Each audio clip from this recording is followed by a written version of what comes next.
El día de hoy tenemos un programa importante como es las últimas elecciones en México y sobre todo para analizar las políticas económicas que se ha realizado y se ha aplicado en el país de México por parte del gobernante Manuel López Obrador. En esa medida vamos a analizar con un profesional, un colega economista y a la vez también con maestría y doctorado en la Universidad Autónoma de Madrid, perdón, en la Universidad Autónoma de México, donde ha realizado, digamos, importantes estudios de investigación y asimismo también viene realizando un curso sobre inmigración internacional en el Colegio de la Frontera Norte. Además, es actualmente profesor de análisis económico en la Facultad de Economía de la Universidad de Monterrey.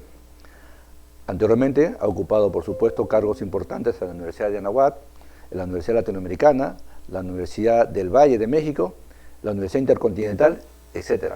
En fin, nuestro colega José Viteri es un académico pues reconocido y actualmente pues reside en Madrid, y desde allí en este momento estamos pues compartiendo esta importante entrevista y agradecemos por supuesto a José por su tiempo. José Viteri, muy buenos días, estamos aquí en la hora del economista, bienvenido a tu casa. El economista José Viteri también ha realizado sus estudios de licenciatura en la Universidad Nacional de Trujillo, donde justamente se formó, se capacitó y decidió explorar, digamos, por otros continentes para reforzar su capacitación y su formación profesional y académica. José Viteri, muy buenos días, bienvenidos. Buenos días, David, es un placer estar acá. De igual manera.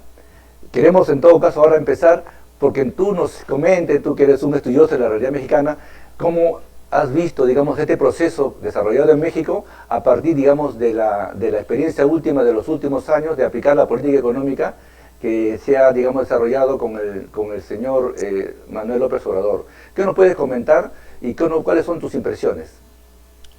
Claro que sí. Actualmente lo que se puede procesar al final del sexenio es que la fórmula del gasto público ha funcionado en el contexto electoral. La candidata en sucesión, Claudia Sheinbaum, ha logrado obtener más del 53% de votos, una diferencia de 30% de la segunda opositora en este caso. Los resultados son contundentes, lo ha hecho mejor de lo que esperaba el mercado. El Producto Bruto Interno ha crecido mediocremente 0.3%, pero superamos en el crecimiento global a España. Hoy en día está dejando un México como la primera economía en términos de PIB a nivel hispanoamericano. El tipo de cambio ha logrado apreciarse y bueno, digamos que aquí los académicos llamamos el piloto automático. Los políticos podrán decir lo que quieran, pero el nearshoring que ha llegado a México capta inversión extranjera directa, capta turismo, capta de alguna forma recursos provenientes de las inversiones internas, y eso ha hecho llegar una oleada de dólares masivamente a México. Y el nearshoring ha sido muy importante, básicamente en 5 estados fronterizos. Están llegando empresas automotrices, por ejemplo, hoy en día México exporta más de 90,000 millones de dólares anuales. El producto estrella son las autopartes y los coches. Estamos entre los 10 países más exportadores del mundo en términos generales, entre los 7 primeros exportadores de los coches, y en este contexto, mira, la tasa de desempleo es de 2.3%, lo que llamamos prácticamente un pleno empleo, ¿ok? Entonces, con un tipo de cambio bastante apreciado, excepto en los últimos días por los resultados de las elecciones que luego podemos platicar, un PIB que ha crecido, descontando la pandemia, la llegada de mayores remesas e inversión está dejando una sensación económica para la población que no estamos mal, en un mundo que viene recuperándose post pandemia. Y esto pues descuenta el mercado y ha sido un resultado electoral bastante contundente. Y sobre todo, David, porque ha logrado mayoría en las cámaras. Tiene ya la gran mayoría de electores, digamos, de congresistas, acá es bicameral, y en la Cámara de Diputados ha logrado pues mayoría calificada. Los 2/3 son del partido de la coalición. Esto significa que puede reformar la Constitución, si así lo quiere. No ha logrado mayoría calificada en la Cámara del Senado, pero está a 2 o 3 escaños. Y esto es lo que ha preocupado al mercado, porque el presidente actual antes de salir ha metido proyectos para la próxima legislatura a partir de septiembre para reformar el sistema electoral y el sistema judicial. Y esto es lo que ha espantado al mercado, pues haciendo subir el tipo de cambio de 16 a 18. Y pues Claudia Sheinbaum, la sucesora, se está reuniendo en este momento con la parte empresarial, diciendo que de alguna forma lo van a hacer mejor con consultas y todo esto, ¿no? Pero el tipo de cambio en términos promedios en el sexenio se ha apreciado, ¿no? Y eso es lo que le gusta de alguna manera manifestar al presidente como uno de sus resultados. Así es. Me gustaría saber, cuál es más o menos tu impresión con respecto de cuáles son los secretos. ¿Cuál crees que ha sido el factor que ha acelerado, digamos, la simpatía por un gobierno que siente que las políticas económicas aplicado han tenido un efecto sobre sus ciudadanos, ¿no? Y esto se refleja pues porque los sectores más pobres de México son los que han votado masivamente. Entonces Claro hay que sí. una política social, pero no sé en qué consiste. Sería bueno que tú nos describas cuál ha sido, digamos, el secreto, digamos, para que tenga este éxito a nivel inclusive latinoamericano, porque esto es una sorpresa realmente que ha habido a nivel de toda América Latina. David, es la comunicación política. Andrés Manuel se presentó 3 veces a las elecciones y casi 18 años hizo campaña siempre siendo de la oposición. La comunicación que maneja es muy eficiente. ¿Sabes que tiene sus programas las mañaneras que van de lunes a viernes todos los días desde las 8 donde comunica sus aciertos, digamos así, medias verdades que se transforman en verdades completas y eso ha hecho que llegue a un público más objetivo del gasto social que se está retirando con 60% de aprobación. Así es, Más, después de Bukele es el que tiene 60% de aprobación, así oye, es. y no bajó del 50% en 6 años. Interesante experiencia. Muy bien. Ujú. ¿Qué puedes, digamos, comentarnos con respecto a esas fuerzas conservadoras, a esos grupos económicos que siempre pues están, digamos, cuestionando, ¿no?, los gobiernos que son de tipo progresista, los gobiernos que tienen una política económica, digamos, por llamarlo de alguna manera, economía social de mercado, ¿no?, que piensan la mayoría, a diferencia de muchos países de América Latina, donde las políticas que se han aplicado pues conservadoras no han tenido ese éxito o ese efecto sobre sus ciudadanos, ¿no? Y sobre todo que se han deteriorado, según un informe de la CEPAL, se ha deteriorado en los últimos años, digamos, la vida de los ciudadanos latinoamericanos, y particularmente pues el Perú, que también sufre las consecuencias, ¿no?, de estas políticas que se han implementado aquí en nuestro país. Pero bueno, ¿qué nos comentas tú? ¿Cuál digamos, es tu diagnóstico? Empresarial es pragmático. Siempre el piloto automático es que las transacciones comerciales millonarias entre Estados Unidos y México son las que están por encima del tema político. Tú puedes ver aquí que que los empresarios más representativos como Carlos Slim no toman partido, al contrario, siempre salen en las fotos y negociaciones y van a todos los partidos. En este contexto, pues, no es como en otros países que si toman partido, van a la oposición y eso retrasa las inversiones. Aquí para nada. Aquí incluso el presidente actual y la que viene se reúne con presidentes, tienen algunos discursos de contexto social, pero quedan ahí, ¿no? La empresa sigue en camino. Uno de los grandes logros de este presidente es que el salario mínimo ha subido 110% en un sexenio y en un contexto adecuado porque la inflación mundial también ha afectado a México y pues ha caído el poder real de los salarios en más o menos 30% y este está terminando subiendo 110%. No hay ningún país de América Latina que creo que haya subido nominalmente ese porcentaje y lo ha hecho en consenso con el marco empresarial, los sindicatos y pues el gobierno en este caso, ¿no? Entonces yo te diría que aquí el sector empresarial es pragmático. No se casan con nadie, no pelean con nadie, salvo algunas excepciones muy particulares que luego llevan sus inversiones a Estados Unidos y se mantienen a la espera. Muy interesante. En nuestro país, como tú tendrás conocimiento, pues cada vez que se plantea un incremento de ligero, ¿no?, mínimo de incremento de sueldos o subir el sueldo mínimo, automáticamente genera las alertas de todo el Congreso o todo, digamos, el sector empresarial, generando o manifestando de que eso incrementa los costos, que es antitécnico y en fin, ¿no? Y sin embargo tenemos una experiencia en México que ha demostrado todo lo contrario, ¿no?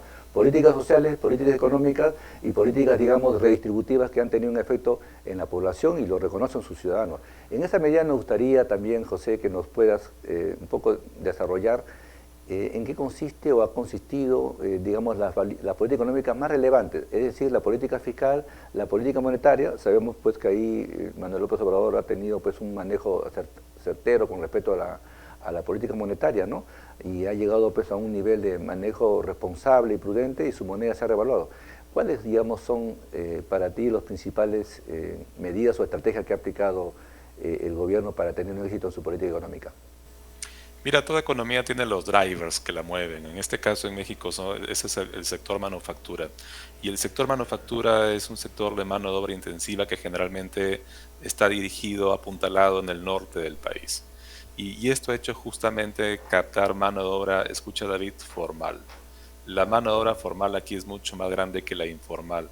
Generalmente se emplea en grandes empresas, medianas empresas transnacionales, sin duda alguna, aunque México también tiene algunas transnacionales, tipo Bimbo, tipo Cemex en este caso, ¿no? Esto para comparar un poquito con el tema peruano, que la economía informal es mucho más grande que la formal, entonces los salarios tienden a ser muy pequeños. Cualquier aumento en Perú te puede apuntalar al sector informal con desempleo, ¿no? En México la realidad es otra, hay otro tamaño de empresas en este caso.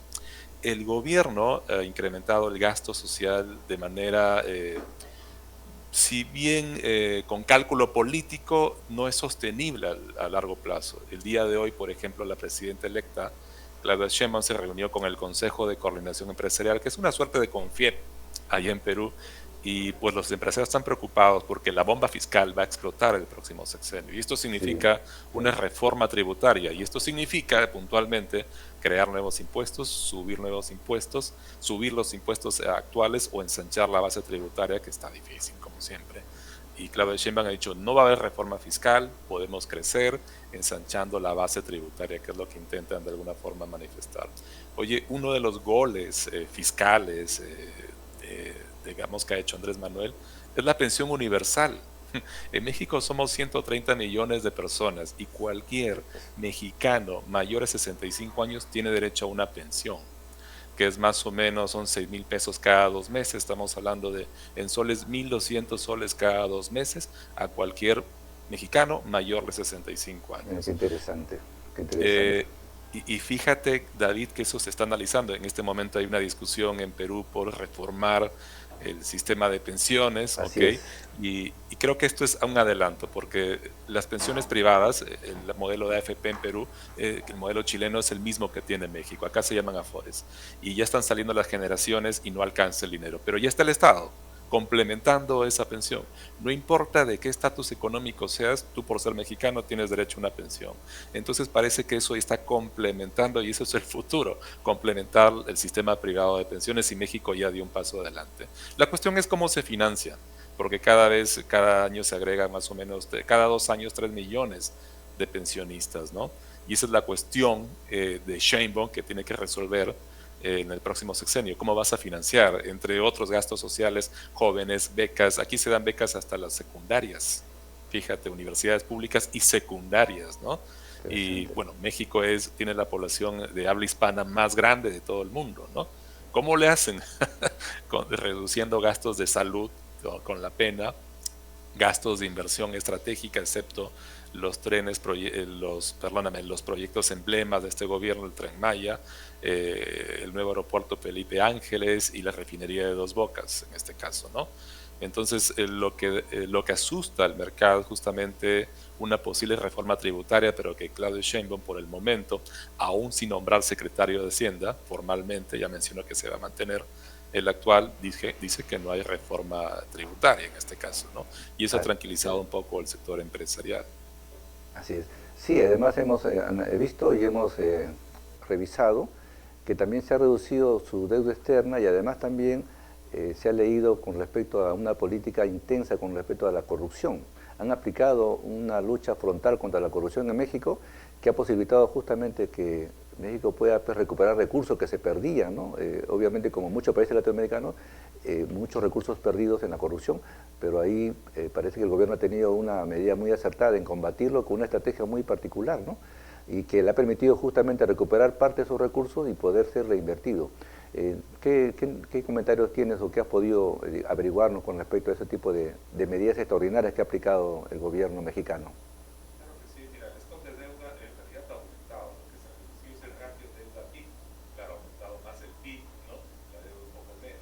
estamos al 47%. Es un país solvente. Eso es lo que se ha reducido, ¿no? Pero nos seguimos endeudando de manera responsable, eso sin duda, ¿no? Me preguntabas anteriormente el tema de... La corrupción. La corrupción. Ok, bueno, la propaganda es justamente cómo vamos a financiar nuestros programas sociales.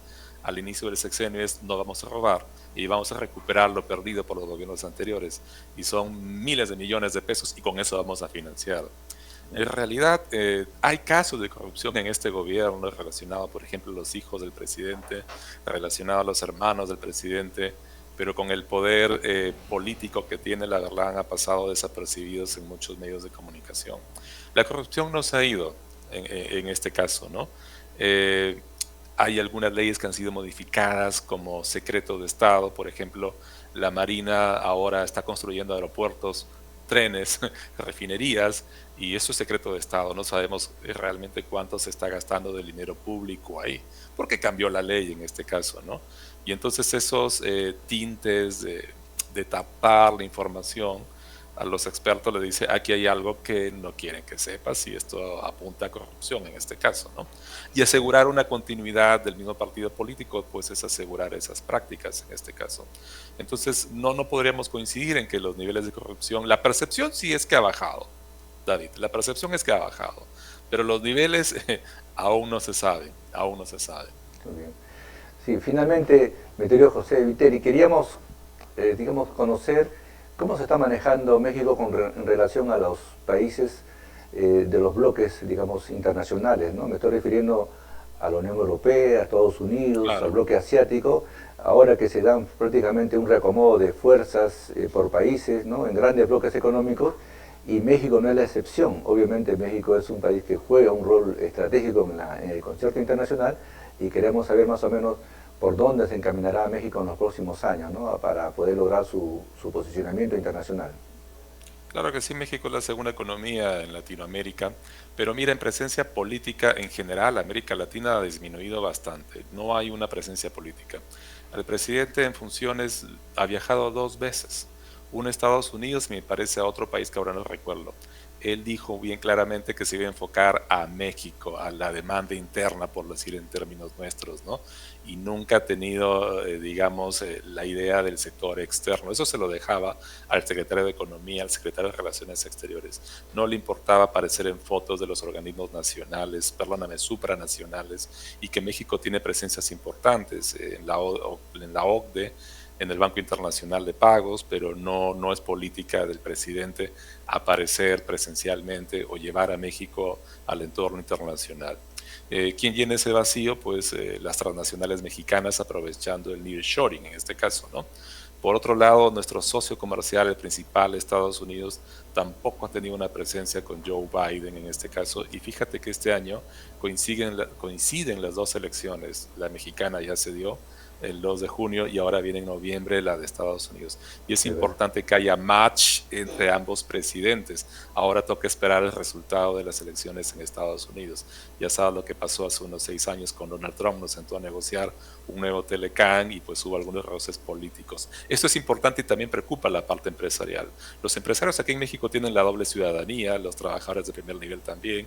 Les interesa que ambos países se lleven muy bien y eso depende pues que también serán los demócratas o los republicanos, quién sabe, con el partido Morena en este caso, ¿no? Así es. Pues bueno, hay que estar atento entonces a lo que viene, los acontecimientos internacionales. Muchas gracias, José Viteri, por tu participación y por la invitación que te ha realizado el Colegio de Economistas de Lima y en el programa La Hora del Economista. Estamos pues ahora mismo agradecidos y estamos en contacto próximamente. Muchas gracias, José Viteri. Claro que sí, David. Buenas tardes. Volvemos, estimados colegas, en un momento. Adelante, próximo.